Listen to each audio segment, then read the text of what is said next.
வணக்கம், welcome to மஞ்சுஸ்ரீஸ் life style. இன்றைக்கி நம்ம பார்க்க போகிறது ஸ்குவிட்ஃபிஷ் கொரியாண்டர் தவா ஃப்ரைங்க.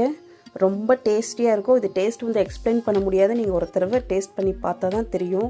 கண்டிப்பாக ஒரு தடவை ட்ரை பண்ணி பாருங்கள். ஈவினிங் ஸ்நாக்ஸு இல்லை லஞ்சுக்கு டின்னருக்கு வந்து சூப்பராக இருக்கும் சைட் டிஷ்ஷு.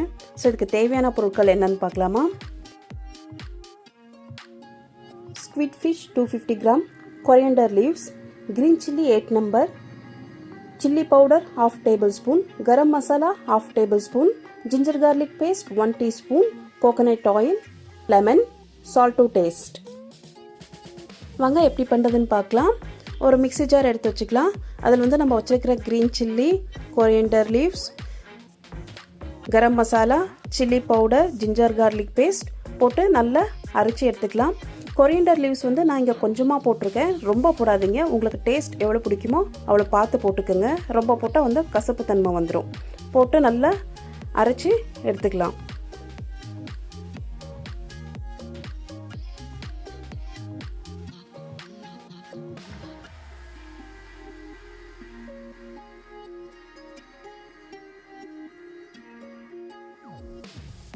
பாருங்கள், நல்லா அரைச்சி எடுத்தாச்சு. நெக்ஸ்ட் வந்து நம்ம வச்சுருக்கிற ஸ்குவிட்டில் இந்த மசாலா அப்ளை பண்ணிட்டு தேவைக்கேற்ற salt, lemon juice, 1 table spoon coconut oil இதெல்லாம் போட்டு நல்லா மேரினேட் பண்ணி ஒரு 15 மினிட்ஸ் வச்சிடலாம். 15 மினிட்ஸ்க்கு அடுத்து நம்ம சமைக்கலாம்.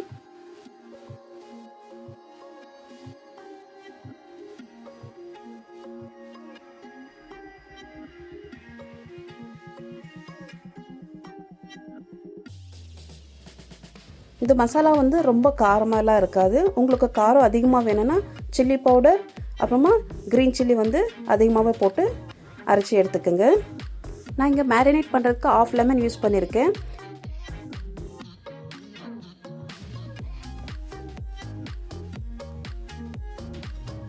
நெக்ஸ்ட் வந்து ஸ்டவ் ஆன் பண்ணி தோசை தவா வச்சிடலாம். நான் வந்து இங்கே ஹெவி திக்னஸாக இருக்கக்கூடிய தோசை தவா வச்சுருக்கேன்.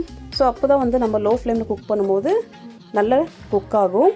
ஸோ நம்ம தோசை தவா ஹீட் ஆன உடனே தேவைக்கேற்ற ஆயில் ஆட் பண்ணலாம். நான் இங்கே கோகோனட் ஆயில் யூஸ் பண்ணுறேன். பாருங்கள், எண்ணெய் சூடான உடனே ஸ்டவ்வை வந்து சிம்மில் வச்சிடலாம். கம்ப்ளீட்டாக லோ ஃப்ளேமில் தான் நம்ம குக் பண்ண போகிறோம்.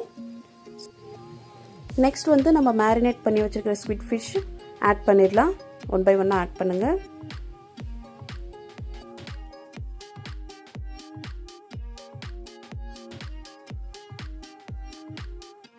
சம்டைம்ஸ் வந்து ஸ்குவிட் வந்து வெடிக்கும், அது கொஞ்சம் பார்த்துக்குங்க. போட்டு ஒரு 2 மினிட்ஸ்க்கு அடுத்து வந்து நம்ம இதெல்லாம் வந்து நல்லா திருப்பி விட்டுடலாம். எனக்கு இது குக் பண்ணுறதுக்கு 10 மினிட்ஸ் தேவைப்பட்டது.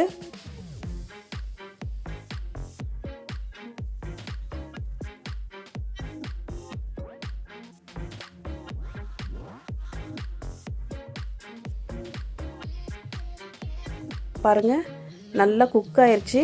இது எப்படி இருக்கும்னா மேலே வந்து க்ரன்ச்சியாக இருக்கும், உள்ளே வந்து சாஃப்டாக இருக்கும். நீங்கள் சாப்பிடும்போது அதோட அந்த ஃபீலை வந்து தனியாக இருக்கும். ஸோ ஒருத்தர் கண்டிப்பாக ட்ரை பண்ணி பாருங்கள். அந்த அளவுக்கு இருக்கும் இது டேஸ்ட். வந்து ரொம்ப சிம்பிள் அண்ட் ஈஸி, குவிக்காக முடிஞ்சிடும். என்ன ஒரு 10 மினிட்ஸ் குக்கிங் டைம் தான். ஸோ நீங்கள் வந்து இது டேஸ்ட்டு எப்படி சொல்கிறதுன்னு தெரியல, அந்த அளவுக்கு இருக்கும் டேஸ்ட்டு. நெக்ஸ்ட்டு நம்ம ஸ்டவ் ஆஃப் பண்ணிவிட்டு ஸ்குவிட் ஃபிஷ் வந்து பிளேட்டிங் பண்ணிடலாம். இந்த ரெசிபி உங்களுக்கு பிடிச்சிருக்குன்னு நினைக்கிறேன். ரொம்ப குவிக்காக முடிஞ்சிடும் இது. கண்டிப்பாக ஒரு தடவை ட்ரை பண்ணி பாருங்கள். ட்ரை பண்ணி பார்த்துட்டு உங்கள் அன்பான ஃபீட்பேக் எனக்கு சொல்லுங்கள். அப்போ தான் என்னால் நிறைய வீடியோஸ் போஸ்ட் பண்ண முடியும். ஸோ நெக்ஸ்ட் வீடியோவில் சந்திக்கலாம். மறக்காமல் எங்கள் சேனலை சப்ஸ்கிரைப் பண்ணுங்கள், லைக் பண்ணுங்கள், ஷேர் பண்ணுங்கள். டில் தென் பாய்.